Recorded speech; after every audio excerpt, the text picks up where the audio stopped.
If we ourselves don't know what's going to happen to us tomorrow or the next day, if we ourselves cannot predict what's going to happen to us today or tomorrow, how can we predict for other people? We don't even know what's going to happen to us. We don't even know what we're going to eat tomorrow. So how can we predict what's going to happen for other people or how it's going to happen? The best way to predict what is going to happen or to avert, the best way is to totally take refuge in cause and effect, in karma. Totally. Because if you take refuge in cause and effect, many things that you do negative, if we are doing it, it will become less and less and less. Many things we do positive will become more. So what we need to take refuge more than the Buddha is the Dharma. The Dharma's whole basis is on cause and effect. The whole Dharma basis is cause and effect. So therefore, if we wish to predict things for other people, we need to know what's happening with us. We need to have control of our lives. We need to have control of our destiny. We need to have control of where we're going to go and what's going to happen to us. And recently I read in Chogyam Trungpa's book, that some of his students, they were in the retreat house. He has a few retreat centers, a few beautiful pieces of land, and his students were engaging in the Ouija board. And he was very unhappy. He told them immediately, you shouldn't do that. You shouldn't engage in the Ouija board. And then he added to that, you shouldn't engage in foretelling the future or all types of different types of arts to foretell the future. And he says the reason is because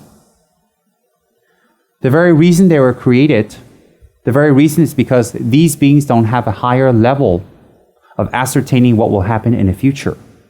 Because they don't have a knowledge or wisdom to ascertain what will happen in the future, they will use many different types of means to foretell the future, even with a good motivation. And that can be very dangerous. It's like if we don't have the qualifications to go get money from a bank, we go to a loan shark. Immediately we can get the money, but ultimately we might suffer tremendously because the interest rate is very high. And we can't pay back. We put ourselves and other people in danger. Similarly, when we don't have Buddha wisdom, and we don't follow karma 100% cause and effect, and we do all types of divinations, and we do all types of things to foretell the future, whether supernaturally based or mathematically based, it doesn't really matter. It can be dangerous because supernatural beings can come through these means to foretell the future. And as Chogyam Trungpa has said, once the doors are open, they stay open. And you will require them to be closed. Because once they open, more things and more things and more things and more things may come. And some of you may be very strong and you're protected. But the people you're foretelling the future for may not be very strong. The people you're foretelling the future for may not understand. And sometimes when you tell them to do something in the future, any type of art of foretelling the future is very limited. If you do the proper retreats, if you do the proper practices such as Manjushri or Tara or etc., when you do divination and dependence on them, their wisdom is infinite. So they can see what can happen here, here, here, and here. When we contact foretelling the future by any worldly means, it can only tell us from here maybe to about here. So from here to here can be a span of 10 years to 20 years, and it looks very accurate, it looks very good. It looks very accurate, it looks very good. But what we do here, if we had not done here and brought it forward here, if we had left it, this wouldn't have affected here. For example, if we have some luck, and that was supposed to be saved that later on in our life, we can get a car. But instead, we go to a fortune teller, and they say, oh, if you do this, you can get a car. So they fast forward something you can do, and then you get a car here instead of here, maybe 20 years. And now you have a car that convenience, but later when you actually need a car, when you're old, when you can't travel around, you can't get that car anymore. And when you can't get that car anymore, you actually suffer. So fortune telling and telling the future temporarily looks like we're helping. Temporarily, it looks like we're helping. But ultimately, not 100%, it can be harm. Why? Because the fortune teller's ability to see into the future is limited, not unlimited. Not unlimited. So therefore, as Buddhists,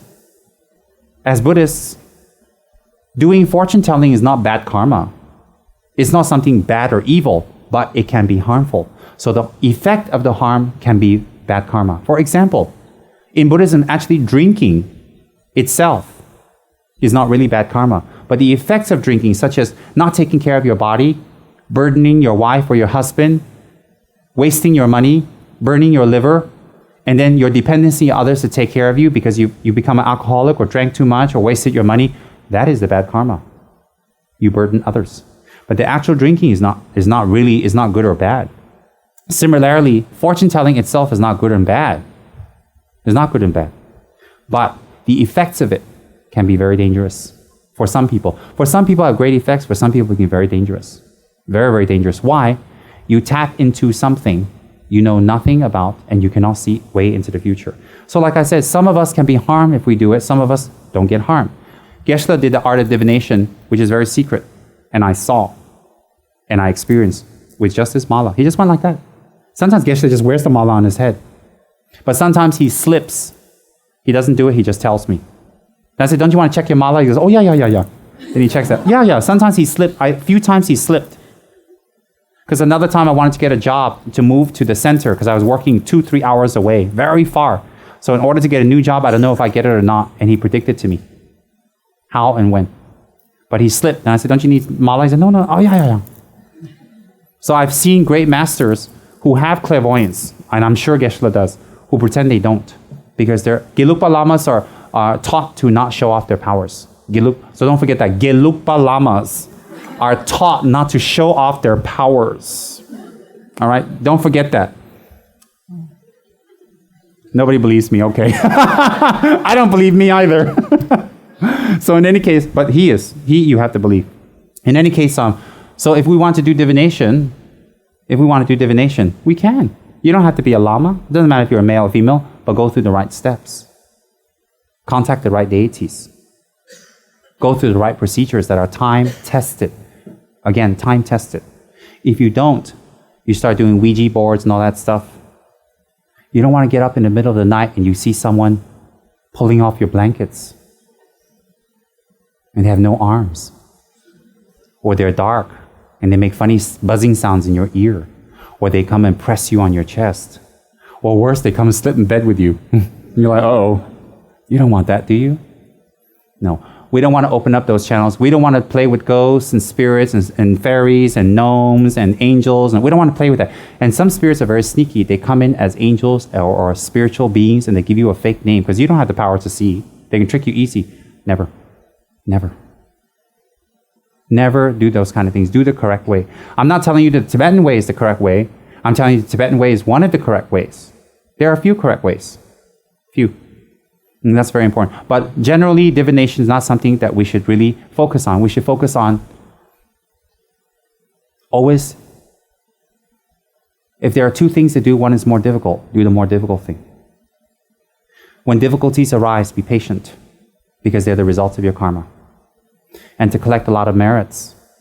Collect a lot of merits that will override negative karma so good things will come. And you think, well, some people don't believe in that and they have difficulties. That's true. That is true. But the truth of the matter is we can't help everybody in the world. And if we help them, we have to help in the ultimate correct way that doesn't bring more damage to them.